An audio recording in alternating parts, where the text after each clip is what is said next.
Vaccine के मामले में पूरे देश में रिकॉर्ड कायम करने वाले मध्य प्रदेश में अब वैक्सीन का टोटा हो गया है। मध्य प्रदेश में लगातार वैक्सीन की कमी बनी हुई है। अभी हाल ही की बात करें तो फिलहाल मध्य प्रदेश के पास 12 लाख कोविशील्ड और 7 लाख कोवैक्सीन के डोज ही बचे हैं, जो सिर्फ 2.5 दिन का कोटा है। मध्य प्रदेश सरकार ने प्रतिदिन 10 लाख वैक्सीन लगाने का टारगेट रखा था, लेकिन वैक्सीन की कमी के चलते लगातार टारगेट से मध्य प्रदेश सरकार पिछड़ती जा रही है। अकेले भोपाल की बात करें तो भोपाल में 40,000 वैक्सीन पर डे लगाने का कोटा है, लेकिन इसके बाद हमने देखा कि 15,000 वैक्सीन ही पर डे लग पा रही हैं। वजह साफ है, लगातार वैक्सीन की कमी मध्य प्रदेश में बनी हुई है। सबसे ज्यादा दिक्कतें सेकंड डोज को लेकर हैं। सेकंड डोज लगवाने वाले लोग जो वैक्सीनेशन सेंटर है वहां पर भटक रहे हैं, लेकिन उनको वैक्सीन नहीं मिल रही। एक तरफ बाजारों में छूट देने के बाद लोग कोरोना गाइडलाइन का पालन नहीं कर रहे, तो दूसरी तरफ तीसरी लहर की आहट भी अब मध्य प्रदेश में दिखाई देने लगी है। लेकिन वैक्सीन की कमी अब लोगों की जान पर भारी पड़ती नजर आ रही है। भगवान शिव का सबसे प्रिय माह सावन को माना गया है और श्रावण महीने में सबसे बड़ा त्योहार नागपंचमी का माना जाता है। कल नागपंचमी का पर्व है। इस पर्व को लेकर उज्जैन के विश्व प्रसिद्ध महाकालेश्वर मंदिर में बड़े स्तर पर तैयारियां की जा रही है। आपको एक नजारा दिखा देते हैं। मैं महाकाल मंदिर प्रांगण में ही मौजूद हूं। आप सामने देख सकते हैं कि यहाँ पर कर्मचारी व पंडे पुजारी मंदिर के जो शिखर है उनकी साफ सफाई कर रहे हैं। इसके साथ ही सामने जो मंदिर महाकाल मंदिर है, यहाँ पर बाबा महाकाल के शिवलिंग के ऊपर नागचंद्रेश्वर अर्थात शिखर के नीचे नागचंद्रेश्वर मंदिर है। इस मंदिर की यह खासियत है कि वर्ष में केवल एक दिन अर्थात नागपंचमी के दिन यहाँ पर पट खुलते हैं। रात्रि 12 बजे यह पट खुलेंगे। महानिर्वाणी अखाड़े के अधीन यह मंदिर है। यहाँ पर महानिर्वाणी अखाड़े के महंत पूजन पाठ करेंगे। उसके बाद श्रद्धालुओं के लिए दर्शन शुरू किए जाते हैं, परंतु इस वर्ष भी कोरोना गाइडलाइन के कारण यहाँ पर श्रद्धालुओं के प्रवेश पर पूरी तरह प्रतिबंध रहेगा। अर्थात यहाँ पर नागपंचमी पर श्रद्धालु दर्शन नहीं कर पाएंगे।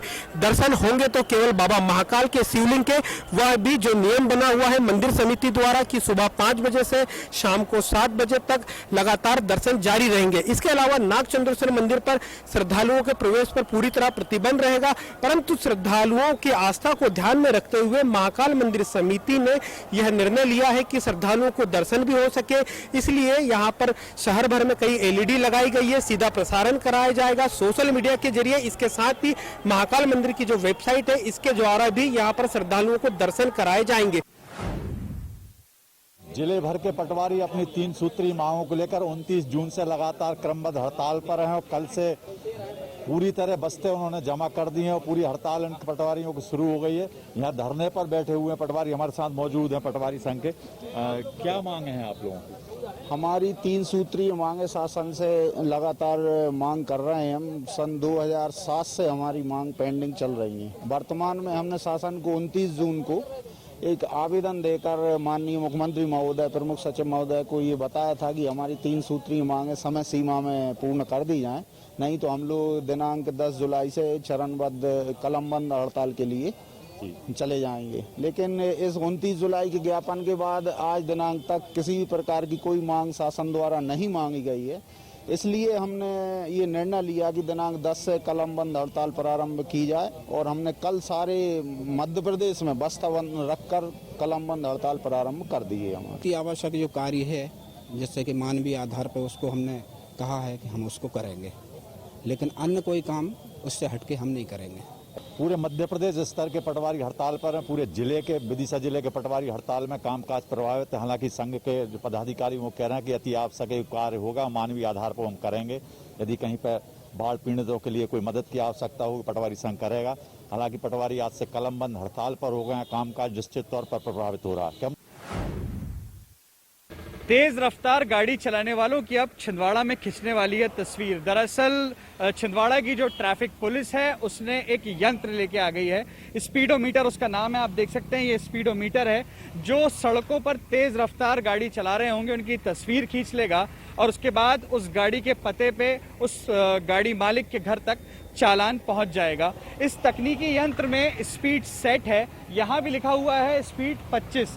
तो यहाँ जो हमारे ट्रैफिक डीएसपी सुदेश सिंह जी मौजूद हैं, इनसे जानते हैं कि किस तरह इस तकनीकी यंत्र का इस्तेमाल छिंदवाड़ा में होने वाला है और दुर्घटनाओं से ये तकनीकी यंत्र कैसे बचाएगा। सर ये किस तरह इसका इस्तेमाल होने वाला है और कितने ये यंत्र हैं जो लगाए जा रहे हैं? देखिए ये लेजर सेंसर के सिस्टम पे काम करता है और लगभग 200 मीटर इसकी रेंज है। यानी कि यदि 200 मीटर की रेंज पर कोई वाहन आएगा और जो स्पीड लिमिट इस पे सेट की गई है उसको यदि वो ओवर स्पीड करेगा या उसको क्रॉस करेगा या उसका उल्लंघन करेगा तो वो उसकी फोटो और वीडियो दोनों हमारे इस उपकरण में स्पीड राडार गन जिसका नाम है इस पे कैच हो जाएगी, रिकॉर्ड हो जाएगी और वो कितनी स्पीड पे आ रहा था ये भी डिस्प्ले होगा, जिससे हम उस व्यक्ति को रोक पे उस पर कार्रवाई कर पाएंगे और उस व्यक्ति को भी बता पाएंगे कि उसने स्पीड लिमिट को क्रॉस किया है और ये उसके लिए भी असुरक्षित है। साथ ही साथ जो सड़क के अन्य यूजर्स हैं उनके लिए भी दुर्घटना कारण बन सकता है, तो इस पर उन पर कार्रवाई की जाएगी। बिल्कुल एक बड़ी बात इन्होंने कही कि जो सड़क पर लगे जो साइन बोर्ड्स होते हैं वो आपसे बातें करते हैं लेकिन आप ही जो हैं वो उनका जवाब नहीं देते हैं। तो ये स्पीडोमीटर और ये साइन बोर्ड कहीं ना कहीं आपको दुर्घटनाओं से भी बचाएंगे, तो इनका पालन करिए, इस स्पीडोमीटर से बच के रहिए वरना आपकी तस्वीर। मध्य प्रदेश सरकार द्वारा बेहतर बिजली की व्यवस्थाएं देने के लिए एफओसी वाहन की सुविधाएं उपलब्ध कराई गई थी। रायसेन की अगर बात करते हैं तो रायसेन जिले में भी रायसेन नगर को छोड़कर पूरे जिले में एफओसी वाहन फ्यूज ऑफ कॉल वाहन की सुविधा पूरे जिले में मौजूद है। मगर लेकिन जिम्मेदार अधिकारी रायसेन मुख्यालय पर बैठते हैं, उसके बाद भी एफओसी वाहन की व्यवस्था पिछले 2 महीने से रायसेन में बंद पड़ी हुई है। हाँ, ये बिजली विभाग का वो ऑफिस है जहां जिले के वरिष्ठ अधिकारी बैठते हैं। यूं तो एफओसी वाहन के बाद के एक नियम के तहत जो एफओसी कॉल है फ्यूज ऑफ कॉल उस पर आधे घंटे के अंदर पहुंचकर और जो कंप्लेंट थी उसको सुधारना होती है, लेकिन अब एफओसी वाहन नहीं होने के कारण जो लाइनमैन हैं वो बड़ी बड़ी नसेनी सीढ़ी को साइकिल पर टांग कर करीब 4 किलोमीटर और 5 किलोमीटर जब पैदल पहुंचते हैं तो पहुंचने में भी 1 घंटे से ज़्यादा का समय लग जाता है। हरदा में मिडिल स्कूल में 2 साल बाद में फिर एक बार मिडिल स्कूल में स्वतंत्रता दिवस की तैयारी शुरू कर दी गई है। मैं अभी हरदा के मिडिल स्कूल में मौजूद हूं और आपको पहले तस्वीर दिखाऊं कि तस्वीर में इस साल जो स्वतंत्रता दिवस के अवसर पर कार्यक्रम आयोजित किया जाएगा उसकी यहां पे पुलिस जवानों के द्वारा परेड की तैयारी यहां पे रिहर्सल की जा रही है। साफ तस्वीर में आपको मैं दिखा दूं कि जो यहाँ के पुलिस बल हैं के जवान हैं वो यहाँ पे रिहर्सल करें कि स्वतंत्रता दिवस के अवसर पर किस प्रकार से परेड में वो अपना कर्तव्य दिखाएंगे। इसी उद्देश्य से हरदा के जो मिडिल स्कूल है उसमें यहाँ पे तैयारी शुरू कर दी गई है और 15 तारीख को स्वतंत्रता दिवस के अवसर पर हरदा के मिडिल स्कूल में जिला प्रशासन के द्वारा स्वतंत्रता दिवस का कार्यक्रम आयोजित किया जाएगा।